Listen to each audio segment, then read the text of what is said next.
We're in a time where MMOs throw you into fast-track leveling and ocean-sized volumes of content filled with people who have already done everything before you even knew how to defeat a boar.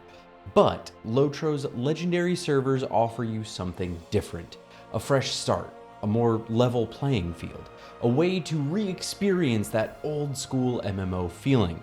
2025 is the year to jump into LOTRO's Legendary Servers.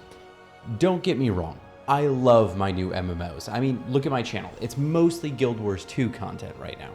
But there's something irreplaceable to me about the classics.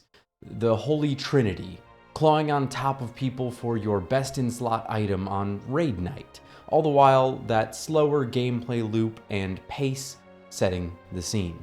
I can practically hear the ventrilo push to talk now. Lord of the Rings Online's Legendary Servers are coated with nostalgia and old game design.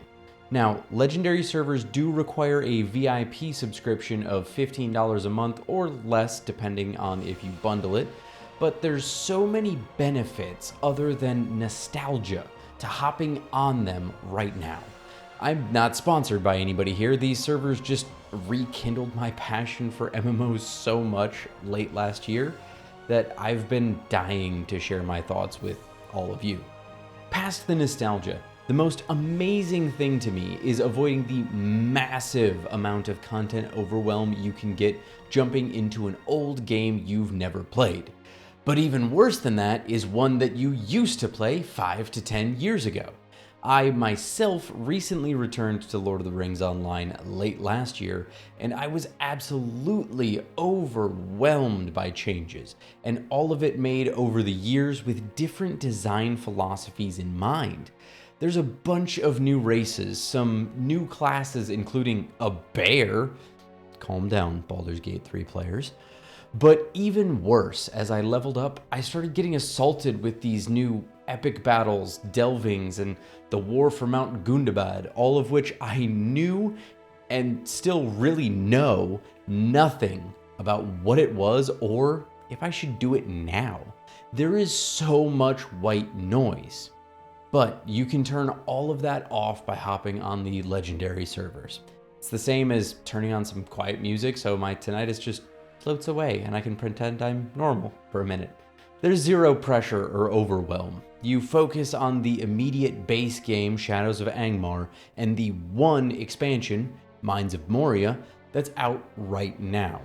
It was immensely relaxing for me, but I think if you find yourself overwhelmed in the same way I did, it could be amazing for you too. But that's just the start. These new Legendary Servers have a brand new Veil of the Nine mechanic.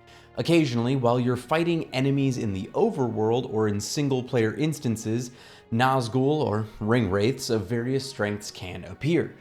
Rarely, one of the 9 ring wraiths from the actual books will spawn in, and it requires large group coordination to find where it spawns and take it down. But once I got to level 50 and could do my first Nazgul, it was a terrible experience. But thankfully they've changed it since then, and it now alternates from a landscape spawn or these doors that can pop up to take you into a Wraith Arena. The Wraith Arenas are significantly more playable than the landscape versions. Moria has a slightly different system. And his name is John C.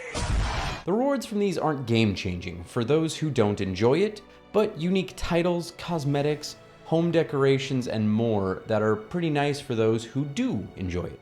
But even with this new, unique mechanic, it's truly awesome to just be able to relive the history of LOTRO as it unfolds. I mean, sure, old content is always there on live servers, but you're never fighting it as it was originally designed.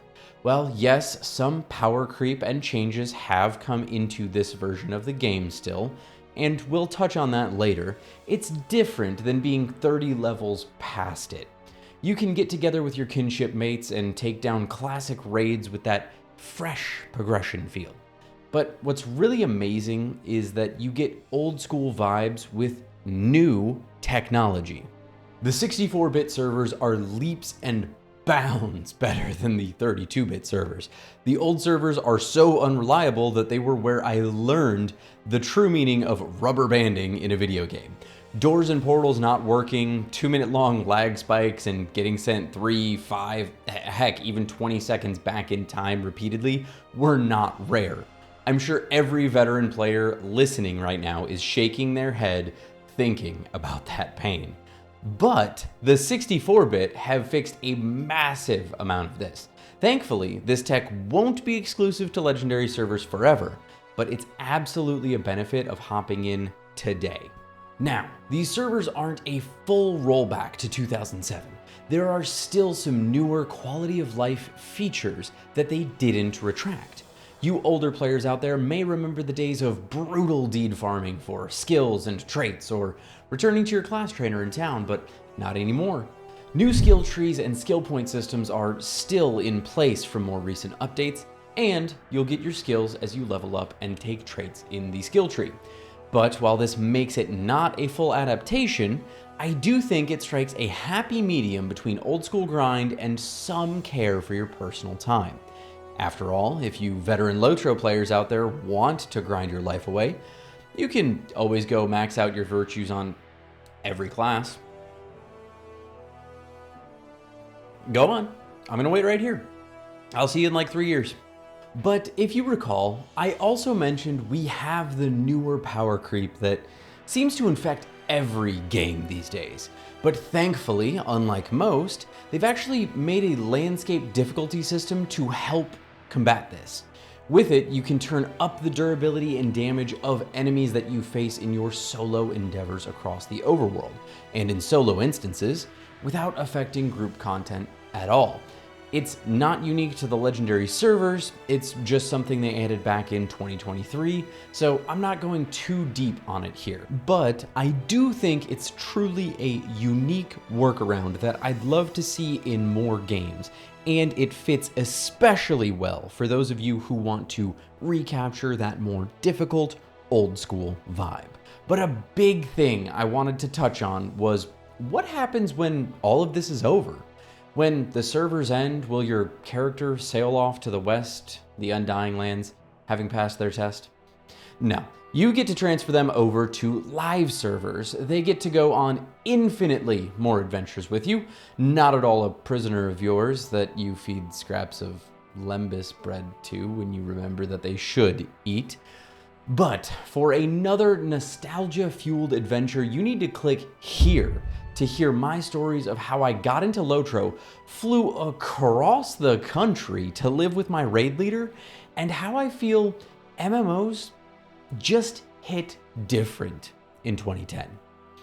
I promise not to steal your lembas bread if you click that video. Oh look, more lembas bread.